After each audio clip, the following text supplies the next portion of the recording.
आम आदमी पार्टी तेलंगाना रियासती कन्वीनर डॉक्टर देदी सुधाकर ने आइन के जरिए मुल्क के शहरियों को आज़ादी, मसावत और भाईचारा फराहम करने वाले बाबा साहब भीमराव अंबेडकर की तौहीन करने पर मरकजी वज़ीर दाखिला अमित शाह को फौरी तौर पर बर्खास्त करने का मुतालबा किया। उन्होंने कहा कि आम आदमी पार्टी मजलूम आवाज़ को हिंदुस्तानी जमहूरियत के सुतून डॉक्टर अंबेडकर की बेइज्जती करने वाले अमित शाह के तबसीरों के खिलाफ सख्त मजम्मत करती है।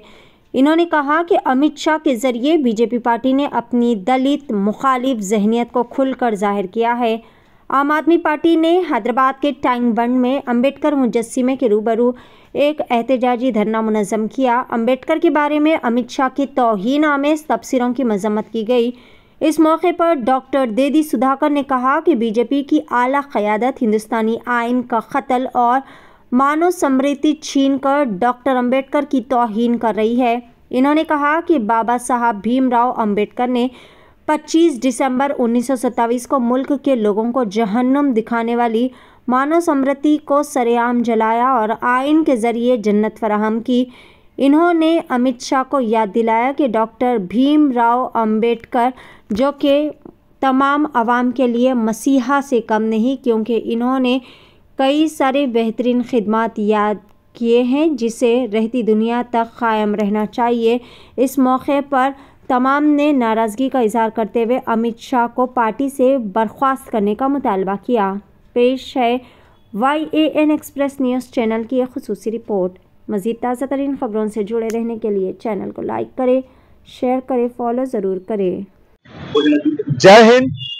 आज हिंदुस्तान में किस तरह से बीजेपी अपना चेहरा जाहिर कर रही है, समाज के लोगों को बुरा कहते कहते संविधान लिखे हुए बाबा साहब के को भी नहीं छोड़ रहे।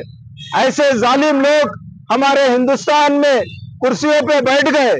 किस तरह से अवाम का दिल्ली में जो है सो वोट उनका कैंसिल करा रहे, हमारे हिंदुस्तानियों को रोहिंगी बांग्लादेशी बोलकर किस तरह से एक अपनी तानाशाही चला रहे। नहीं सहेगी आम आदमी पार्टी। केजरीवाल साहब ये जुल्म सहने नहीं देंगे। आगे बढ़कर सारे हिंदुस्तान को इन तानाशाहियों को उतारना होगा और अडानी के नौकरों को कुर्सियों पे से उतार कर इंसाफ पसंद लोगों को कुर्सियों पे बिठाना होगा। ये जब तक जुल्म करते रहेंगे, हम जब तक रोड पे नहीं आएंगे, जब तक हम एक नहीं होंगे तो हिंदुस्तान नहीं बचेगा। ये बेचते बेचते तमाम चीजें अडानी को बेचते बेचते सारे हिंदुस्तानियों को गुलाम बना देंगे। अगर हम नहीं जागेंगे तो हमारे बच्चों का मुस्तकबिल, हमारे बच्चियों का मुस्तकबिल खराब हो जाएगा। आप सब लोगों से गुजारिश है, अपने काम काज के साथ आप लोग केजरीवाल साहब के साथ आइए और इन तानाशाहियों को कुर्सी पे से उतारिए। जय हिंद, जय తెలంగాణ। ఈ రోజు మన రాజ్యాంగాన్ని రూపకల్పన చేసిన అంబేద్కర్ గారిని పార్లమెంట్ సాక్షిగా పార్లమెంట్ లో అందరూ చూస్తుండగా ఏ విధంగా అమిత్ షా గారు అవమానించారో మనందరికీ తెలిసిందే। ఇది ఇండియాలో ఉన్న ఏ ఒక్క పౌరుడు గారి దీన్ని సహించడు। అండ్ దానికి వ్యతిరేకంగానే ఇవాళ ఆమ్ ఆద్మీ పార్టీ కార్యకర్తలం అందరం కలిసి ఈ రోజు అంబేద్కర్ గారి స్టాచ్యూ ఎదురుగా నిలబడి మా నిరసన వ్యక్తం చేస్తున్నాం। అంబేద్కర్ గారు రూపకల్పన చేసిన ఈ రాజ్యాంగం వల్లనే బడుగు బలహీన వర్గాలకు చెందిన ప్రతి ఒక్క భారత పౌరుడు ఈ రోజు ఇక్కడ సంతోషంగా ఉండగలుగుతున్నాడు।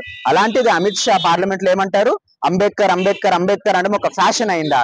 నీకు అది ఫ్యాషన్ ఏమో అమిత్ షా, కానీ మాకు మా స్వాతంత్రాన్ని మా స్వేచ్ఛను అందించిన అంబేద్కర్ మాకు స్ఫూర్తి। తిరిగి ప్రతిరోజు ఆయన పేరు జపం చేస్తాము, మీలాంటి వారు చేయరు। ఇప్పటి వరకు ఆర్ఎస్ఎస్ లో ఒక్క ఓబీసీ ఎస్సీ ఎస్టీ కులానికి చెందిన ఒక్కరు కూడా మీ ఆర్ఎస్ఎస్ కి అధ్యక్షులుగా వ్యవహరించలేదు।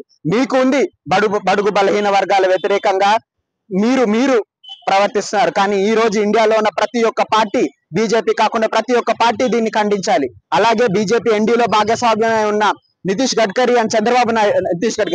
కుమార్ అండ్ చంద్రబాబు నాయుడు గారు ఏ మొహం పెట్టుకొని మీరు వాళ్ళకి సపోర్ట్ చేస్తున్నారు? ఏ మొహం పెట్టుకొని మీరు వాళ్ళకి సపోర్ట్ చేస్తున్నారు కూడా ఆన్సర్ చేయాలి। Thank you.